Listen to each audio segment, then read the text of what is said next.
በዚህ የሚያቃጥል አሸዋና በደም በጨቀየ በረሃ ውስጥ ተስፋ እንደጠፋ ውሃ ድርቅ በሆነባት ዓለም አንዲት ሴት ከገነት ተነጥቃ ወደ ገሃነም ተወረወረች። ይህ ድፍረት የጥፋትና የማይገታ የበቀል ታሪክ ነው። ከአረንጓዴዋ መንደር እስከ ሲታሪል ምሽጎች፣ ከእናቷ የመጨረሻ ትንፋሽ እስከ አምባገነኑ ዲሜንተስ ውድቀት ድረስ ፋሪዮስ በዝምታ የሳለችውን ጩቤዋን መዛለች። ዛሬ ከ15 ዓመታት ጥበቃ በኋላ ያ በውስጧ የደበቀችው የኮክ ፍሬ ዘር በጠላቶቿ ደም ይረሰረስ ነው። ታሪኩ የሚጀምረው ፋሪዮስ ከጓደኛዋ ጋር በመሆን የበሰሉ የኮክ ፍሬዎችን በደስታ ስትለቅም ነው። ያ ያማረ ሰላም ድንገት በደረሰ እንግዳ ድምፅ ተረበሸ። ጓደኛዋ በድንጋጤ ብታየው ይሻላል ብላ ብትመክራትም ፋሪዮስ ግን በውስጧ ባለው ድፍረት ተገፋፍታ ድምፁን ለመመርመር አመራች። ከዚያም እዚያው ቁጥቋጦ ውስጥ ተደብቀው እንዳውሬ የሚጮሁ የሞተር ሳይክል ወንበዴዎችን አገኘች። አደጋው እንደጠናባት የተረዳችው ፋሪዮስ በብልሃት የአንደኛውን ሞተር የነዳጁን ቱቦ ቆረጠችው። ሆኖም ግን የሌላውን ለመቁረጥ ስትሞክር ቶጃም የተባለው ወንበዴ ድንገት አጠመዳት። ራሷን ለመከላከል የቶጃምን እግር በቢላ ወቅቶ በመሮጥ ለመንደሩ ሰዎች የፉጨት ምልክት ሰጠች። ያም ሆኖ ግን ጨካኙ ወንበዴ በጅራፍ ጠልፎ በመያዝ እንደ ወፍ ነጥቆ ወሰዳት። ብዙም ሳይቆይ ልጇ መታገቷን ያወቀችው እናቷ ሜሪ ከጥቂት ተዋጊዎች ጋር በፈረስ ሆና ወንበዴዎችን ማሳደድ ጀመረች። ሜሪ አንዱን ወንበዴ በሰይፍ መታ ከጣለችው በኋላ ሞተሩን ነጠቀችው። ከዚያም ፋሪዮስን ለማዳን ከመነሳቷ በፊት የመንደሩ መሪ በቂ ጥይትና ጥቁር ባሩድ አስታጠቃት። ሜሪ ጉዞውን ቀጠለች። በመንገድ ላይ ሳለችም ሌላውን ወንበዴ ከሩቅ ሆና በጥይት ዘረረችው። የቀሩት ሁለት ወንበዴዎች ምን እየተፈጠረ እንደሆነ ለማየት ባሉበት ቆሙ። ሜሪ ስትቃረብ ሲያዩ በፍርሃት ቢሸሹም እሷ ግን አልተደናገጠችም። ይልቁንም በወሰደችው ሞተር ላይ ያሉትን ክፍሎች በመጠቀም የተበላሸውን ሞተር በፍጥነት ጠገነች። ጉዞውንም ለመቀጠል በቂ ነዳጅ እንዳላት አረጋገጠች። ማሳደዱ እስከ ሌሊት ቀጠለ። በዚያው ቅጽበት አንደኛው ሞተር ነዳጅ ጨረሰ። ወንበዴዎቹ ቀጣይ እርምጃቸው ምን መሆን እንዳለበት ሲከራከሩ ፋሪዮስ ይህንን አጋጣሚ ተጠቅማ የታሰረችበትን ገመድ በጥሳ አመለጠች። ሆኖም ግን ወንበዴው እንደገና አሳዶ ያዛት። በሚቀጥለው ቀን ሜሪ የወንበዴዎቹ መደበቂያ ቦታ ላይ ደረሰች። ሌላ ወንበዴንም በጥይት መታጣለች። አሁን ከፋሪዮስ ጋር የቀረው ቶጃም ብቻ ነው። ቶጃም ሀብታም ቦታ አገኘሁ እያለ ለጓደኞቹ እየፎከረ ፋሪዮስን ወደ አለቃቸው ሊወስዳት ሲሞክር ፋሪዮስ ከሞተር ላይ ዘላ ወረደች። በተጨማሪም የቶጃምን መሳሪያ የሞተሩ ጎማ ውስጥ ወረወረችው። በዚህም ሞተሩ ተከስክሶ ቶጃም ክፉኛ ቆሰለ። ከዚህም በኋላ ፋሪዮስና የቆሰለው ቶጃም ዲሜንተስ ወደ ተባለው የጦር አበጋዝ ፊት ቀረቡ። ቶጃም ለዲሜንተስ ለመናገር ሲሞክር ነፍሱ እስከ ወዲያኛው ወጣች። ፋሪዮስ ዲሜንተስ ለማጥቃት ቢሞክርም ሌሎች ጠባቂዎች ያዟት። ዲሜንተስ ፋሪዮስን ቢጠይቃትም ከየት እንደመጣች ልትናገር አልፈለገችም። በመሆኑም እሱ በደግነት በመቅረብ አታሎ ሚስጥሯን ለማውጣት በማሰብ አብረው እንድትቆይ ወሰነ።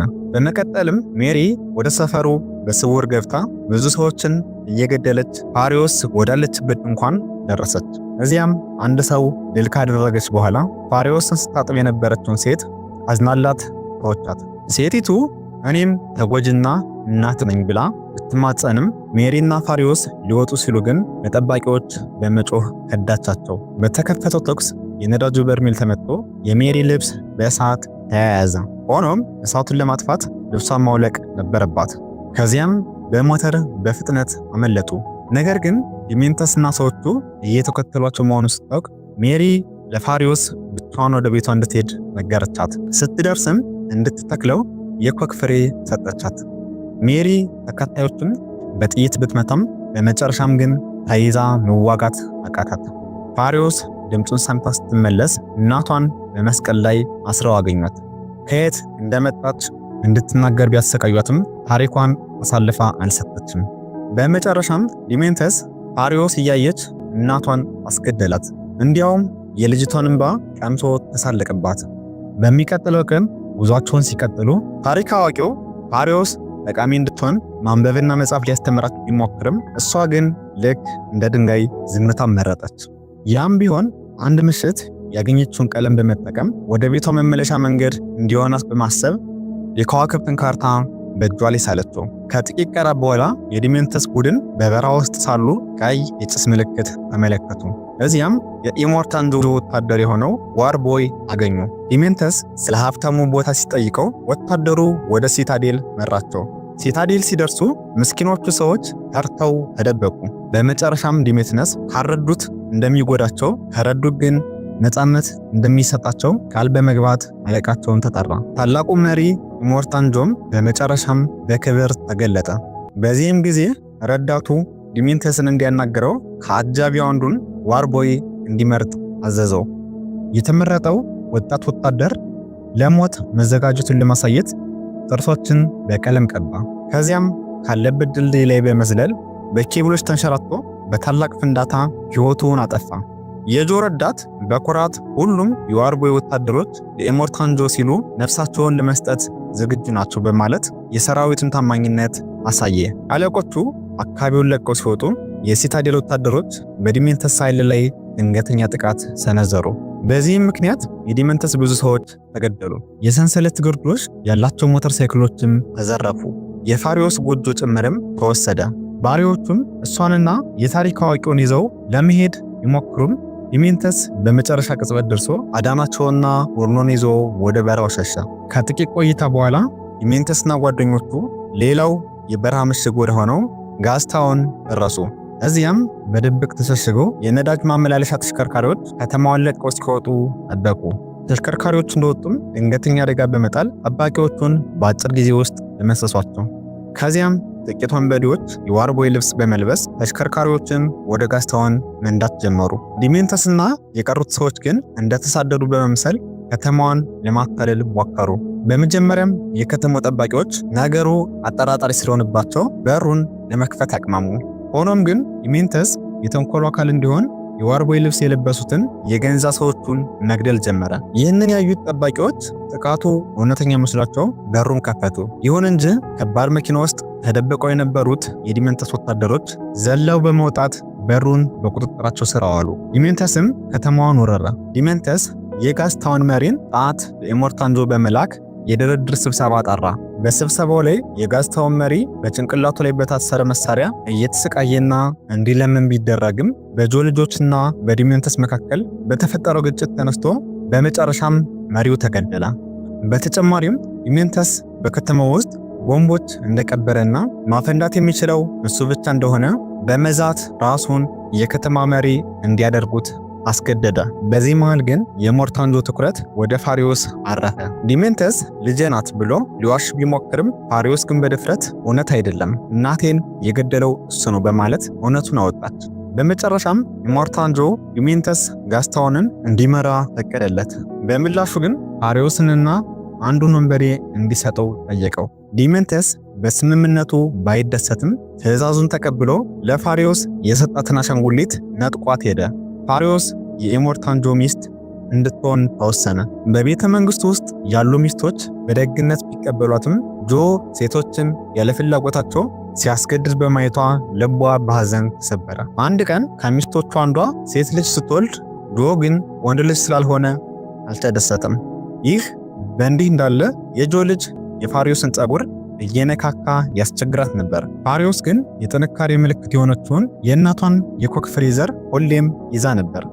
አንድ ቀን በሚስጥር ጸጉሯን ተላጨች።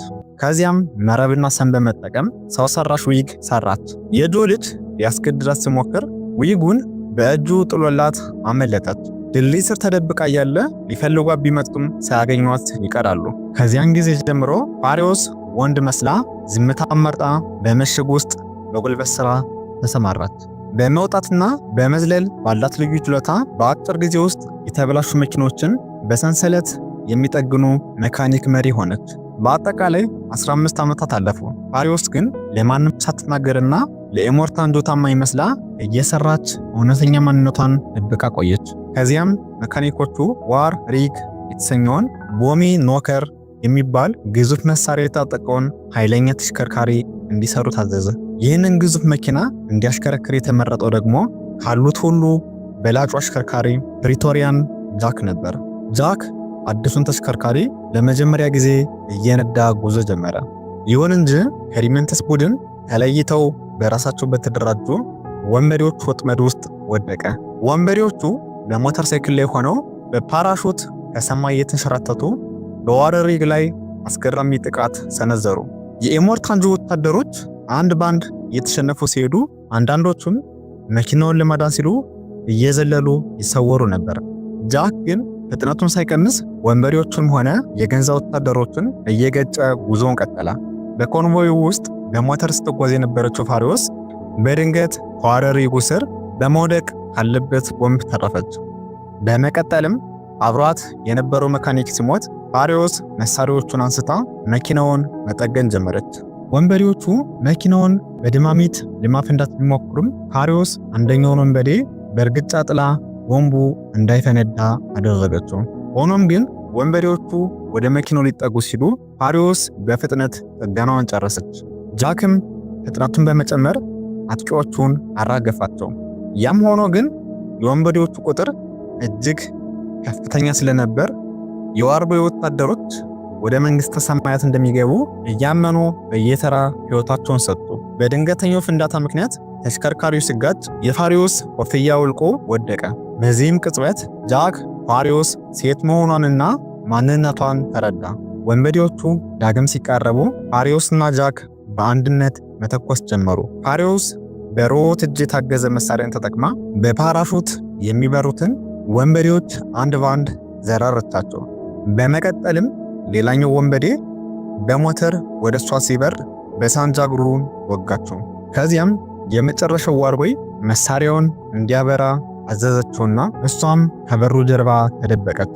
የመጨረሻው ጠላት ወደ መሰርሰሪያው ተስቦ ሲሞት የሞት ተኩስ ተኩሶ የመጨረሻውን ዋርቦይ ገደለው። ሁሉም ነገር ካበቃ በኋላ ፋሪዮስ በጃክ ላይ መሳሪያ ደቅና መኪናውን እንዲያቆም አዘዘችው። ጃክ መጀመሪያ አሽቀንጥሮ ቢጥላትም ሆኖም ተመልሶ መጥቶ አብረው አዲስ ሕይወት እንዲጀምሩ ሐሳብ አቀረበላት። ጃክ የመንገድ ላይ የኑሮ ጥበቦችን ሁሉ ሊያስተምራት ቃል ሲገባላት ፋሪዮስ ከእሱ ጋር ለመስራት ወሰነች። ከዚያን ጊዜ ጀምሮ ፋሪዮስ የጃክ ዋና ረዳት በመሆን ለኢሞርታንጆ አብረው መጓዝ ጀመሩ። አንድ ቀን ነዳጅ ለመውሰድ ወደ ጋስታውን ሲሄዱ ከተማዋ በዲሜንተስ ደካማ አመራር ምክንያት መስቀልቅሏ ወጥቶ አገኟት። ዲሜንተስ ፋሪዮስን ቢያትም እድሜዋ ስለጨመረ ሊያውቃት አልቻለም። በዚህ መሃል ዲሜንተስ ከሌሎች መሪዎች ጋር ስብሰባ እንዲደረግ ቢጠይቅም በከተማዋ ሁከት ስለተነሳ ጃክና ፋሪዮስ ለማምለጥ ተገደዱ። ጃክ አጥቂዎቹን በጥይት ሲከላከል፣ ፋሪዮስ ግን ትከሻዋ ላይ በጩቤ ቆሰለች። ጃክም ወደ ቤታቸው ሲመለሱ ቁስሏን በጥንቃቄ አከመላት። ወደ ማዕከላቸው ሲመለሱ የዲሜንተስ መልእክት ለአለቃቸው ጆ አደረሱ።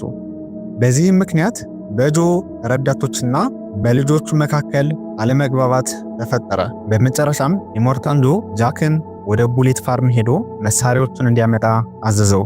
ጃክ የፋሪዮስን ቁስል ሲሰፋላት ስለ ሰውነቷ ንቅሳት ይጠይቃታል። እሷም የወላጆቿን አሳዛኝ ታሪክ አጋራቱ። ጃክም ፋሪዮስን ያንን የተትረፈረፈ ስፍራ እንድታገኝ እንደሚረዳት ቃል ገባላት። ፋሪዮስ በቅንነቱ ተማምና ለዓመታት የጠበቀችውን የኮክ ፍሬዘር አሳየችውና አብሯት እንዲሄድ ጋበዘችው። በማግስቱም ወደ ቡሌት ፋርም ሲጓዙ ፋሪዮስ ከዋር ሪጉ ይልቅ የጥበቃ መኪናውን እንድታሽከረክር ወሰነ። ጃክና ፋሪዮስ ቡሌት ፋርም ሲደርሱ ግን ያልጠበቁት ነገር ገጠማቸው። ዲሜንተስና ሰራዊቱ ቀድመው ስፍራውን ተቆጣጥሮት ነበር። በዚያው ቅጽበት ጠላቶቹ ጥቃት ሊሰነዝሩ ሲሉ ጃክ የማስጠንቀቂያ መልእክት አስቀመጠ። ፋሪዮስን በፍጥነት መኪናዋን አዙራ በሩን ጥሳ ወጣች።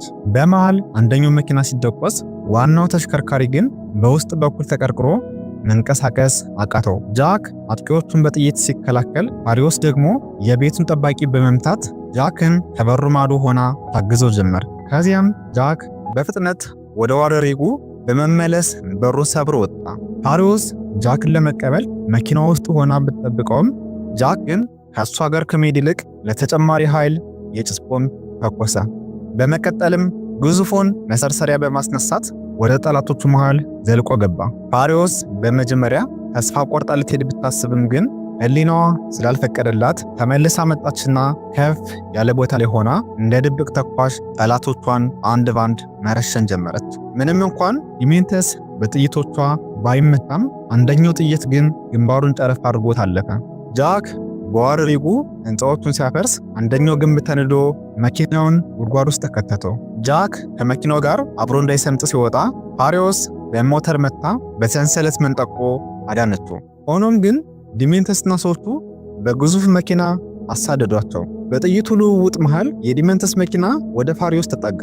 በዚህ መጥፎ አጋጣሚ የከዋክብት ካርታ ያለበት የፋሪዮስ እጅ በሁለቱ መኪኖች መሃል ተጨፈለቀ። መኪናቸው ተገልብጦ ሁለቱም በዲሜንተስ እጅ ወደቁ።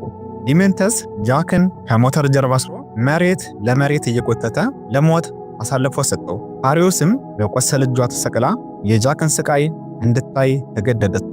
ከዚያም ዲሜንተስ በድካም ወንበሩ ላይ ተቀምጦ ወታደሮቹ በአካባቢው አቧራ ሲያስነሱ ዋሉ። ይሁን እንጂ ዲሜንተስ ፋሪዮስ ላይ ሲሄድ ስፍራው ላይ አልነበረችም። እሷም አመቺውን ጊዜ ተጠቅማ የቆሰለውን እጇን በመቁረጥና በአቧራው ተከልላ አመለጠች።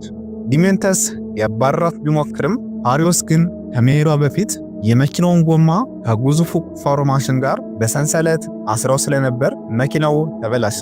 ፋሪዮስ በበረሃ ውስጥ ስትጓዝ ነዳጅ አልቆባት በሙቀት ምክንያት ራሷን ስታወደቀች። እንደ ዕድል ሆኖ የሲታዴል ዘበኞች አግኝተው ወደ ሆስፒታል ወሰዷት።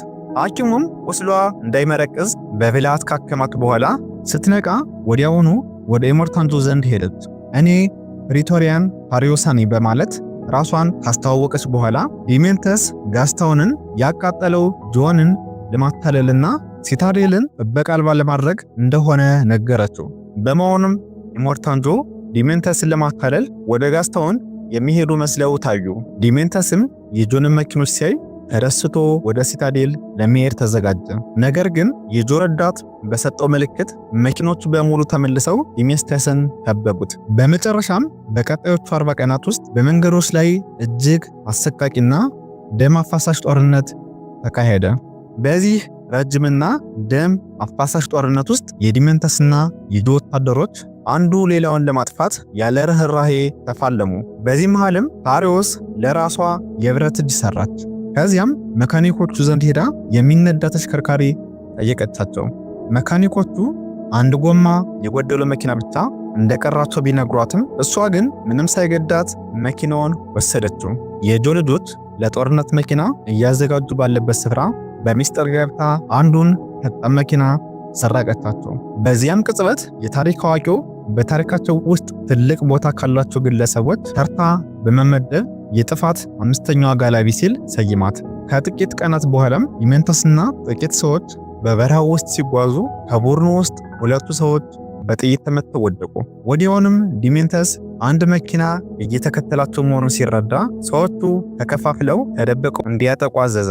ፋሪዮስ መኪናውን በከፍተኛ ፍጥነት በመንዳት ሞተሮቹን እየገጨች ጣለቻቸውና ዋናው መኪና ላይ አተኮረች። ነገሩ ግን በመኪናው ውስጥ የነበረው ዲሜንተስ ሳይሆን የእሱን ካባ የለበሰ ሌላ አዛውንት ነበር። ፋሪዮስም ካባውን ነጥቃ አዛውንቱን ገፋችው። እሱም ደረቅ አሸዋ ውስጥ ገብቶ ሰመጠ። ፋሪዮስ ዲሜንተስን ለማግኘት አይኗን በሞተሮች ላይ ተከለች። ረጅም ጸጉር ያለው ሰው ስታይም እሱ መስሏት ነበር። ይሁን እንጂ ከሞተሩ ላይ ሲወድቅ ሌላ ተንኮል መሆኑን ተረዳች። በመጨረሻም ፋሪዮስ እውነተኛው ዲሜንተስ ብቻውን እየነዳ የሚሄደው ሞተረኛ መሆኑን በብልሃት ታወቀች። ከጥቂት ቆይታ በኋላ ዲሜንተስ የውሃ መጣረቀሚያው እንደተበሳ አወቀ። ከተደበቀበት ወጥቶም ፋሪዮስን ሲያያት ሊተኩስበት ቢሞክርም መሳሪያው ጥይት አልነበረውም። ሊሸሽ ቢሞክርም መኪናው እየተከተለ መሆኑን ሲያይ ተስፋ በመቁረጥ ተንበረከከ። ፋሪዮስ የዲሜንተስን ካባ ለብሳ ቤቱ ስትቆም ታስተውሰኛለህ በማለት ጠየቀችው። ሆኖም ዲሜንተስ የጃክ ረዳት መሆኗን እንጂ ማንነቷን አላወቀም። የፋሪዮስን ቢላዋም ለመቀማት ቢሞክር የያዘው የተሰበረውን እጀታ ብቻ ነበር። እሱ ግራ ተጋብቶ እያለ ፋሪዮስ በኃይል መታ ዘረራችው። ዲሜንተስ ሲነቃ ራሱን በሰንሰለት ታስሮ አገኘው። ፋሪዮስ ከ15 ዓመታት በፊት በእሷና በእናቷ ላይ ያደረሰውን ግፍ ነገረችው። ያም ሆኖ ግን ዲሜንተስ እሷን ከብዙ ተጎጂዎች እንደ አንዷ በመቁጠር ያስታውሳት አልቻለም። ፋሪዮስም ልትበቀለው ስትጀምር እሱ ግን ማውራቱን አላቆመም። ድንገት ዲሜንተስን የሚጥል በሽታ ይዞት መሬት ላይ ወደቀ። ፓሪዮስም በብረት እጇ ሰንሰለቱን በጥሳ ለዓመታት የወሰደባትን አሻንጉሊት አንድ ባንድ ነጠቀችው። ዲሜንተስም ማንነቷን ያወቀው በዚህ ጊዜ ነበር። ዲሜንተስ ተባብረን ታላቅ መሪዎችን ነን ብሎ ቢለምናትም ፓሪዮስ ግን ለሐሳቡ ቦታ አልሰጠችም። አሻንጉሊቱን ጥላ ሂሳቧን ከእሱ ጋር ለማወራረድ ወሰነች። ስለመጨረሻው የበቀል እርምጃም ብዙ ወሬዎች ነበሩ። አንዳንዶቹ ጭንቅላቱ ላይ ተኩሳ ገደለችው ይላሉ። ሌሎች ደግሞ ልክ እናቷን እንዳደረገው በመኪና ጎትታ ዛፍ ላይ ሰቀለችው ይላሉ። እውነተኛው ታሪክ ግን ፓሪዮስ ዲሜንተስን በሚስጥር ወደ ሲታዴል ወስዳ እናቷ የሰጠቻትን የኮክ ፍሬ ዘር እንዲያበቅል ማዳበሪያ አደረገችው። በመጨረሻም ያ ዘር በዲሜንተስ አካል ላይ በቀለ፣ አድጎም ፍሬ ማፍራት ጀመረ። ፓሪዮስም የዛፉን ፍሬ ለኢሞርታንጆ ሚስቶች ሰጠቻቸውና በከባድ መኪና ይዛቸው አመለጠች። ይህ ማምለጥ ነው ማድ ማክስ ፋሪ ሮድ በተባለው ፊልም ላይ ያየነው ታላቁ ጉዞ የጀመረው። ይህ ጀግናዋ ፋሪዮስ ለዓመታት ስትጠብቀው የነበረው ፍጻሜ ነው። እኛም የዛሬ ፊልም ቅኝታችን ፍጻሜውን እዚህ ላይ ያደረገ። ሳምንት በሌላ የፊልም ቅኝት እስከምንገናኝ መልካም ሳምንት።